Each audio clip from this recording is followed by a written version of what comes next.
Your work really is to be nice to yourself no matter what, and not need one other person to understand it or to join you in the niceness that you're being to yourself. That is your work, and so don't shy away from it. But do you know what keeps you from that more than all other things put together? Caring about how you are seen and understood by others. Whether they have the capacity to see you and understand you or not, you still worry about it. And when you get over that,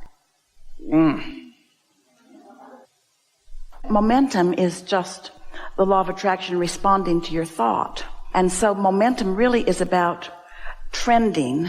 You hear that from your internet conversations. Are you trending on thoughts that feel good, or are you trending on thoughts that don't feel so good? That's the essence of the conversation about momentum.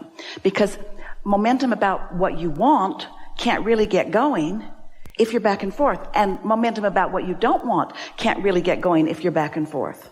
You hear that? So you want to choose that you want to feel good, and then pay attention to your emotions to know that you're trending. Momentum is about that. I want it, but that stops momentum. I really don't want it, but good things sometimes happen to me. That stops that momentum. So we can't have a good conversation about momentum without talking about the direction of thought and the way the direction of the thought feels. And that's what trending is. So you could just say to yourself, how am I trending? Esther will say, I'm trending too busy these days. She knows it because she finds herself rushing.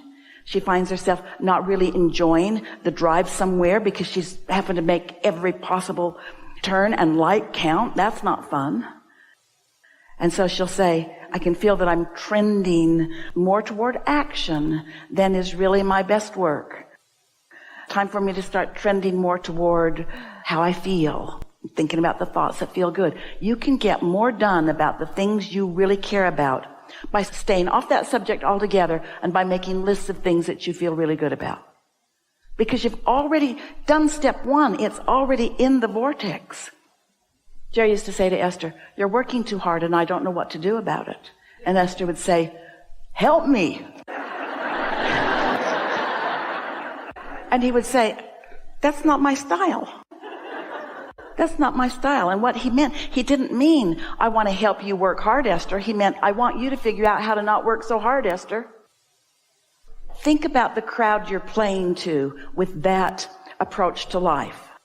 You're calibrating to humans who need other humans to work hard because they don't want to. We're not kidding.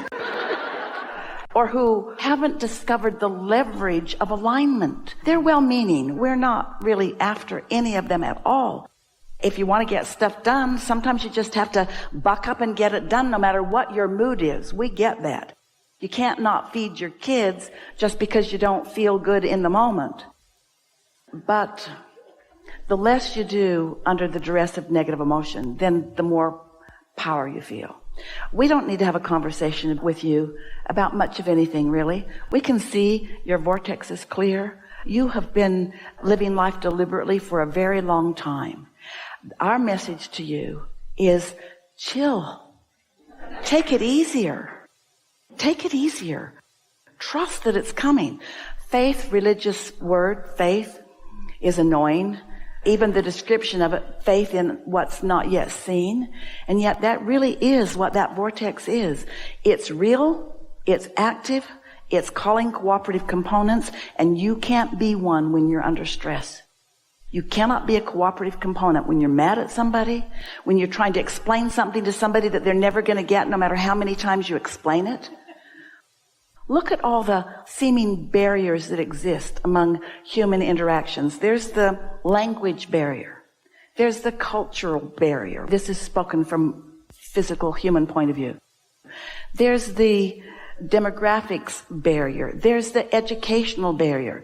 There are so many things that people have put in their way that make them not able to talk to each other, but there is something that is bigger and more encompassing than all of those things, and that's the vibrational thing. Now, there can be vibrational barriers for sure, but when you're tuned into who you are and feeling good, most of the time, you break down all those barriers because now you're speaking the language of every one of their inner beings. And there's not a human on the planet who doesn't from time to time stumble into alignment with their own inner being. Most don't do it on purpose, but there are a lot of that going on. So strong words to you. Stop trying to explain yourself to others. Yeah, they don't get it anyway. We just told you the ultimate story of overcoming. Forget about everything except vibration. Because vibration alignment overcomes everything. It overcomes everything else. And the more you are trusting, that's faith. It's like the person who puts the seed in the ground, can't see it for a long time. It's just dirt there. But there's something going on. There's intelligence already in motion. And after a while, it's going to show itself and it's going to grow if it's nurtured. And it's going to be something that manifests. But there's a lot that goes on before the manifestation is evident. Transformative experiences will come from everywhere. That's what we were talking about the cooperative components. You're not just going to get it here. This is just a meeting room with a lot of cooperative components, but you are the point of your attraction. And your inner being is the point of your attraction. And when you harmonize with that, that's the transformative experience. Transformation never ends. You're an infinite being, an eternal being. So you want to make it a priority how you feel. We talked about this a little bit ago. Make it a priority of how you feel. And then you're in alignment, so you have all those resources. And then you don't have to first encounter with someone, teach them how to do that. You're just doing it in a way that they're going to feel their alignment because you're in alignment and you're focused upon them. Words don't teach. But there's a tendency as a teacher, healer, intuit, to want to find a problem and solve it. That's the opposite of how this universe works. Which leads us to something that we want to say to all of you. We've been waiting for the perfect moment to say it to you, and that is step back and get a look at the whole picture. And in doing so, talking to everyone, feel less inclined to worry about what anybody else is doing. Less inclined to worry about what anybody else is doing. Because they're doing their part whether you know it or not. They have guidance whether you understand it or not. And what you all want. There isn't anything that any of you now or ever, before or later, nothing that anyone wants that is for any reason other than you believe you will feel better in the having of it. And if you can just flip that a little bit and go for the feeling better of it now, it will lead you to the letting in of all of the details of the things that you want. People write to us in huge numbers of concern because I am alone, or I am lonely, or my lover left, or my lover hasn't come yet, or my lover's here but we're not getting along. Or I want more money than I have, or I want more purpose. In other words, there are so many people standing in a place of observation of what is, actually believing that if they could just find a way to fill that one void, that then they would be happy. And again we explain, find a way to be happy, and all those voids fill themselves. But it never works the other way. Only for a little bit of momentary something or other, which just breeds and feeds the competitiveness that you have with each other. You are points of attraction, and the universe is aware of you. And the same energy that creates worlds is flowing to you. It's like it's raining down all around you, but you've got your umbrella up for reasons of observation of what's going on that prevent you from letting a little more of it in now, and a little more of it in now, and a little more of it in now. And so things like responsibility, it's not about responsibility. It's not about earning. It's not about making things happen. You already did that. You were born, you saw, you wanted, you built a vortex, you made things happen. Now your work is to let what you've made happen be realized by you. And when a bunch of you get together in a nonprofit or whatever kind of an organization you're founding, when a bunch of you get together understanding these very core principles, things are working out for us if we just stay out of the way. Wanting it is really enough. Proving ourselves worthy is what gets in the way. Condemning others for the benefits that they are receiving gets in our way. Taking score of where we are gets in the way. Paying attention to others getting more than what we think is their fair share gets in the way. There's not a finite pie that you are divvying up. It's an infinite pie that you are creating even as we are speaking here together today.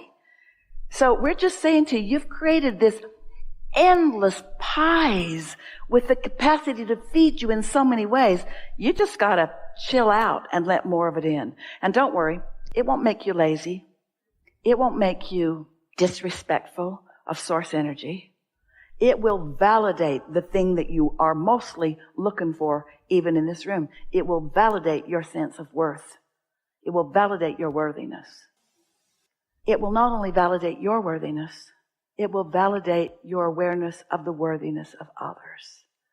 And friends, that's where freedom comes from. That's where freedom comes from. Until you are able to let go of what you push against, you can't have what you deserve. I'll leave you with a brief rampage of awareness of you, of who you are. This is our perspective of you. This is who we know you to be. You are at the right place in the right time to satisfy the intention that you held when you made the decision to come forth into this physical body. Nothing that you've ever experienced has gone wrong. All of it has either been a step 1 or a step 3 part of your journey. And your inner being is happy for each and every experience that you have lived. If you can work yourself into that appreciation for those things, you'll be in a steady collaboration with your inner being, who adored every single thing you've lived and who adores every single thing that you now are. This is the ultimate way of you making ultimate peace with who you are. Not in a, I'm making peace with something that is less than what it should be, but in the ultimate way of making peace with the all that you are. We would like to explain it to you in words, but there's no way. So maybe you'll get some rivers of energy flowing through you. But the non-physical that you have been trying to define and trying to experience and trying to understand and trying to get your thoughts around is celebrating like we have never experienced it celebrating before because of this combination of collective human minds that has come together today. You don't even understand the important part that you've put into this co-creation. It's time for you. It's time for you. It's time for you to start cashing in your vibrational chips. It's time for you to give yourself the gift of freedom, which comes from only one place, which is the releasing of resistance. Sometimes you'll release it in a great big wad and you'll have a great big relief. And sometimes it'll just be some little thing that you flick off your shoulder. But every single time you do it, there will be a celebration that you will at some level of your being feel. Esther feels rivers of goosebumps start at her toes and come up to the crown of her head over things that she knows don't matter to hardly anybody. But she gets the pleasure of our pleasure over and over and over again because life is supposed to feel good. There is great love here for you. And for now, we are complete.